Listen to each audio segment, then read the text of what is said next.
The air in the obsidian room wasn't merely climate controlled.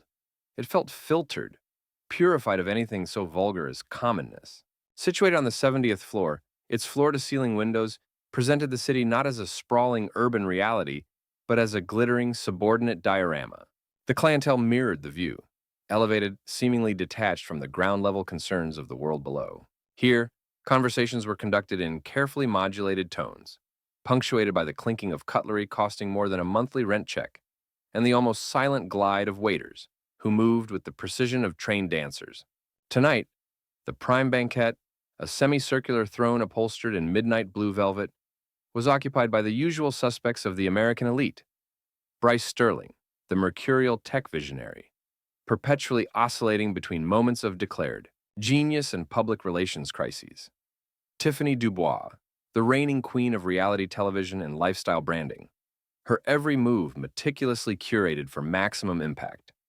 And Wallace Wally Thorne, the venerable, ruthless hedge fund manager, whose financial maneuvers were discussed with a mixture of awe and terror in boardrooms worldwide. Their talk, as rich and layered as the courses being placed before them, was a symphony of market analysis, celebrity gossip, political prognostication, always framed in terms of its potential impact on their portfolios, and the casual dissection of mutual acquaintances. Ether Dynamics is projected to hit a $1 trillion valuation by Q3, Bryce stated, not boasting, merely stating a fact as if announcing the weather. His gaze, however, was restless, constantly sweeping the room, assessing, judging. Tiffany, delicately spearing a piece of sea bass, offered a knowing smile. And my network's Q3 lineup is projected to dominate the ratings. It's all about capturing attention, Bryce. Information is currency, yes, but attention is the gold standard. Attention spans are shortening, Wally grumbled, adjusting his bespoke eyeglasses. Volatility is increasing. The smart money isn't anticipating the collapse, not riding the wave. As Antoine, the maitre d', whose composure was legendary, escorted a new guest towards a less prominent table near the periphery of the main dining area, the trio paused their high-level banter. The arriving man was visually an anomaly in this meticulously curated space. His suit, while neat and clean, was unremarkable. It lacked the telltale signs of Italian tailoring or stratospheric expense. His shoes were polished, but practical. His demeanor was quiet, self-contained. He wasn't loud, wasn't flashy. He simply walked with an unassuming grace, his eyes taking in the opulent surroundings with a calm, steady gaze that seemed to register everything without being intimidated by any of it. He was a black man. His presence here, while not unheard of, was certainly not common among the inner circle of regulars. Bryce Sterling's gaze locked onto him. A slight frown creased his brow. In Bryce's world, everyone had a label, a price tag, a known quantity. This man had none of those visible markers. He was an unknown variable, and in Bryce's highly controlled universe, unknown variables were a source of irritation. "Who in God's name is that?" Bryce demanded, his voice low but laced with patent annoyance, as if the man were a piece of poorly placed furniture. Antoine, seating him there, "Has the man lost his mind?" Tiffany Dubois followed his gaze, her carefully painted smile faltering for a microsecond, before reforming into expression of arch, theatrical disapproval. "Oh dear, he looks like he took a wrong turn at the bus station. Is he even wearing socks that match?" She tittered, a high, brittle sound that drew the attention of their immediate neighbors. Wally Thorne didn't just snort this time. He let out a harsh, barking laugh that caused a few nearby diners to look over nervously. "Looks like someone's idea of slumming it went horribly wrong," he sneered, his voice loud enough to be overheard. "Or maybe the staff is letting their relatives in now.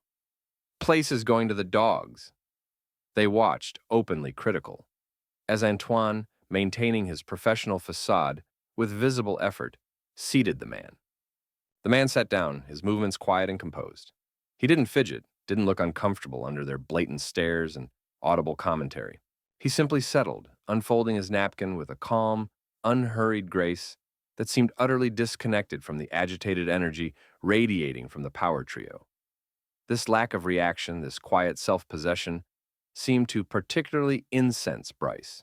The man wasn't showing the expected awe, the nervousness, the clear understanding that he was an outsider who had somehow stumbled into a forbidden zone.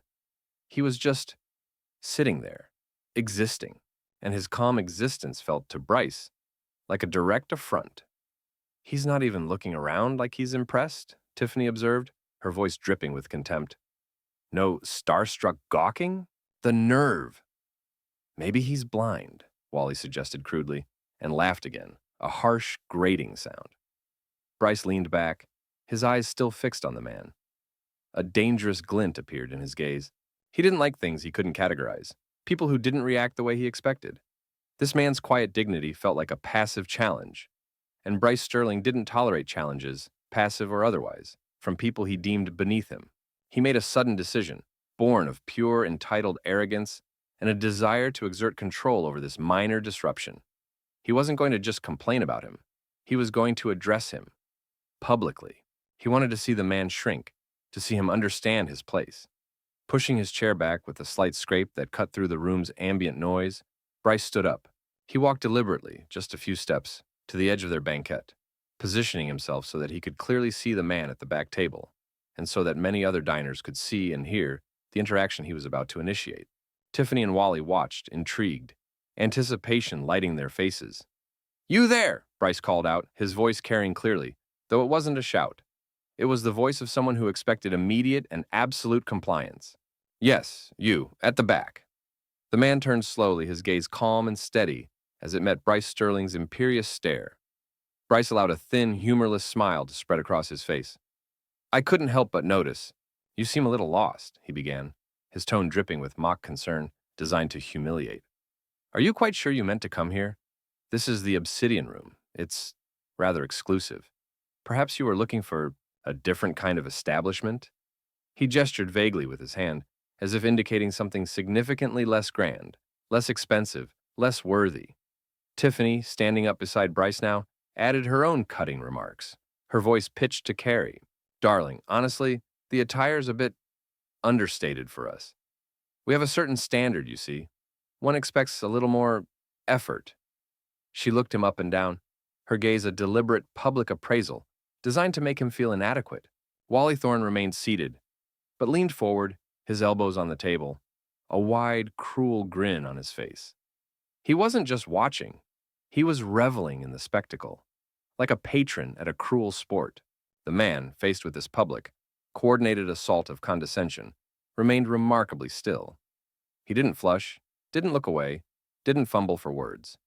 He simply regarded the three figures standing before him, his expression unreadable. When he spoke, his voice was calm, steady, and held a quiet dignity that starkly contrasted with their boisterous cruelty. "I appreciate your concern," he said, his voice carrying softly across the space. "But I am not lost. I am quite comfortable." His calm response, his refusal to be flustered or intimidated, seemed to genuinely shock Bryce for a second. Then, the shock morphed into outrage. He had expected the man to shrink, to stammer apologies, to look embarrassed. This quiet defiance was unacceptable.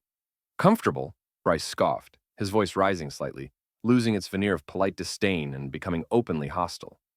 "You think this is about comfort? This is about standards, about knowing your place. Frankly, your presence here is disruptive. It's off-key. It feels wrong." He paused, his eyes narrowing. "What are you even doing here? Did you win a raffle? Are you someone's delivery guy waiting for them?" Tiffany burst into laughter then, a loud performative peal that drew even more eyes towards their confrontation. "Oh, Bryce, don't be silly. He probably just wandered in. Maybe he thinks it's a museum. Look, Henry, real rich people in their natural habitat." She laughed harder, her head tilted back. Wally Thorne's bark-like laugh joined hers, loud and grating. He slapped the table with his hand. "A delivery guy. That's rich, Bryce. Literally." "Hey," he called out to the man, his voice thick with mockery. "If you're delivering, tell him to send it back. Wrong address. You clearly don't belong on this floor." Their laughter filled the brief silence that followed. A harsh, ugly sound of privilege, reveling in the public humiliation of someone they had decided was beneath them. They stood there, laughing at the man, basking in their perceived power over him, confident that they had put him firmly in his place. They expected him to wither under the weight of their combined disdain and mockery. But the man didn't wither. He simply stood, watching them, his expression still calm, his gaze unwavering. There was a quiet strength in his posture, a profound dignity that their laughter and insults couldn't touch. He didn't raise his voice, didn't return their insults. He simply looked at them, truly looked at them, and in his eyes, for just a fleeting second, was a flicker of something that wasn't fear or embarrassment, but perhaps pity? Or maybe just weary understanding. He turned his attention back to his table, a clear signal that the conversation from his perspective was over. He didn't look angry, didn't look flustered, just done with their performance. This calm dismissal infuriated Bryce more than any argument could have. He opened his mouth to retort, to deliver a final, crushing blow, when the atmosphere in the restaurant shifted again, dramatically and irrevocably. A hush fell over the room, deeper than before. All heads turned towards the entrance. Senator Evelyn Reed, her face serious and purposeful, had entered, accompanied by her security detail and key staff. This time her presence wasn't just unusual, it felt weighted, significant. Senator Reed scanned the room, her gaze sweeping over the faces of power and influence. But her eyes settled, not on the gleaming banquette where Bryce, Tiffany, and Wally sat watching, but on the unassuming figure at the back table. A look of immediate recognition, followed by profound, unfeigned respect, transformed Senator Reed's expression. Without a moment's hesitation, she altered her path, walking directly, purposefully, towards the man they had just confronted and publicly belittled. Bryce Sterling's half-formed retort died on his lips. Tiffany Dubois' self-satisfied smirk vanished. Wally Thorne leaned forward, his amusement replaced by a sudden, sharp apprehension. What was happening? Senator Reed reached the man's table. She stopped and then, in a gesture witnessed by every single person in the room, she inclined her head deeply, her posture conveying immense deference. She extended her hand, her voice ringing out clearly in the sudden, absolute silence of the obsidian room. "Mr. President," she said, the two words echoing in the stunned quiet. "On behalf of my government, it is an exceptional honor to welcome you. We were hoping to connect with your delegation." "Mr. President." Bryce Sterling felt the blood drain from his face, leaving a cold, clammy sensation. His carefully constructed world tilted violently on its axis. President? The man he had just told was in the wrong restaurant? Tiffany Dubois gasped, a small, choked sound. Her eyes wide with horror, fixated on the man who was now calmly rising to greet the senator. This wasn't just any man. This was Ibrahim Traoré, president of Burkina Faso, a figure of growing importance on the international stage. Wally Thorne's mouth fell open, his jaw slack with disbelief. He felt a tremor run through his hands. President. He had laughed while his friends told a president he didn't belong. The implications crashed over him like a tidal wave. The man, President Ibrahim Traoré, smiled gently, a smile that contained no trace of the earlier confrontation, only quiet dignity. He shook Senator Reed's hand. "Senator Reed," he replied, his voice calm, resonating with an authority they had been too blind, too arrogant, to perceive just minutes before. "Thank you. It is a pleasure to see you. Please join me." As Senator Reed and her staff were seated around the back table, a wave of shocked realization rippled through the obsidian room. The man they had dismissed as an unwanted intruder was the guest of honor, a head of state being welcomed by a powerful U.S. senator. The atmosphere became electric. Waiters froze in place. Diners whispered frantically, their earlier conversations forgotten. Every eye was now fixed on the back table, not with disdain but with awe, respect, and for Bryce, Tiffany, and Wally, a rapidly escalating sense of absolute dread. They had gone beyond passive dismissal. They had engaged in a direct public confrontation, oozing with condescension and prejudice. They had told a visiting head of state, in front of witnesses, including a U.S. senator, that he was not good enough to be in the same room as them. The Maître d'Antoine, his face pale and strained, was already directing staff with urgent, silent signals. Water glasses were filled. Menus were replaced with quiet efficiency at the president's table, and a protective cordon of security subtly formed around the area. Then, Antoine approached their table, his posture stiff, his usual smooth grace replaced by a visible tension.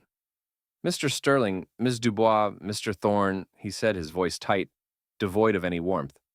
"I must apologize for this, but there has been a security development. Due to the unexpected presence of a visiting head of state and Senator Reed, we are required to evacuate this section of the restaurant immediately." Bryce stared at him, his mind still reeling from the revelation. "Evacuate? But we were just—" "My sincerest apologies," Antoine cut him off, his eyes cold. However, protocol is absolute. Furthermore, he continued, his voice dropping slightly, given the circumstances of the president's arrival and certain interactions that have occurred this evening, it is felt that your continued presence would be inappropriate and a potential security risk. The implication was clear, brutal, and undeniable. They weren't just being moved, they were being removed. Their direct confrontation, witnessed by the staff and the senator, had rendered them persona non grata. They had crossed a line, not just socially, but diplomatically. Tiffany looked as though she might shatter. Being asked to leave the obsidian room was a public shaming of unimaginable magnitude. After what they had just done, the humiliation was soul deep. Wally Thorne felt a cold sweat break out on his forehead. His carefully constructed image of invincibility was crumbling around him. He, who controlled markets, was utterly powerless in this moment. He had publicly insulted a president, a man who now had the ear of Senator Reid. The potential fallout for his business, his reputation, his very standing in the financial world was immense and terrifying. Bryce Sterling, the man who saw every challenge as a solvable problem, felt a sickening wave of helplessness. There was no code to hack here, no market to manipulate. His arrogance had led him into a diplomatic minefield, and he had stepped squarely on the biggest, most public mine available. They gathered their belongings in a mortifying silence, the focus of every eye in the room. The other patrons, their faces a mixture of shock, pity, and thinly veiled triumph, watched them go. The whispers that followed them were no longer of their fame or fortune, but of their spectacular, self-inflicted downfall. As Antoine ushered them towards the exit, they cast a final, desperate look back. President Traoré was laughing, a genuine, hearty sound, as he spoke with Senator Reid. He looked at ease, respected, the absolute master of the space he had been told he didn't belong in. They stepped out of the hushed, controlled environment of the obsidian room and into the cacophony of the city night. The air felt harsh, the sounds jarring. The drive home was steeped in a heavy, suffocating silence, punctuated only by their tense breathing and the hum of the limousine. Finally, Tiffany spoke, her voice trembling. I can't believe this happened. Believe it, Wally snapped, his voice rough. We just committed social, possibly diplomatic suicide. We didn't just think he was nobody, Bryce. We told him, to his face. Bryce stared ahead, his eyes unseeing. He didn't react. He was so calm. That's what made it worse, Tiffany cried, frustration and fear lacing her tone. He didn't even give us the satisfaction of looking upset. He just existed, and by doing that, he made us look like absolute monsters.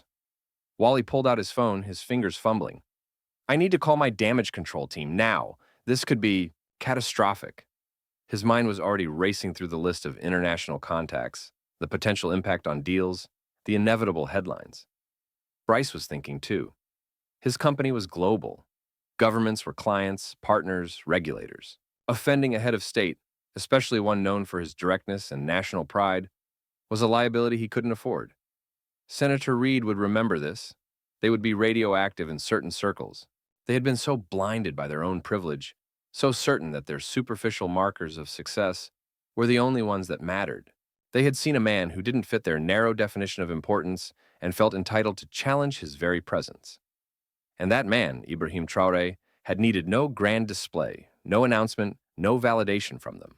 He had simply walked into the room, quietly existed, and when his true identity was revealed, the sheer weight of his actual position had crushed their arrogant assumptions and exposed their prejudice for what it was.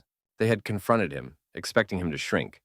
Instead, he had stood tall, and they were the ones left feeling smaller than they ever had before. The laughter was gone. The entitlement had evaporated. All that remained was the bitter taste of their own hubris and the terrifying realization that they had just picked a fight with a president and lost everything in the process. The consequences were just beginning.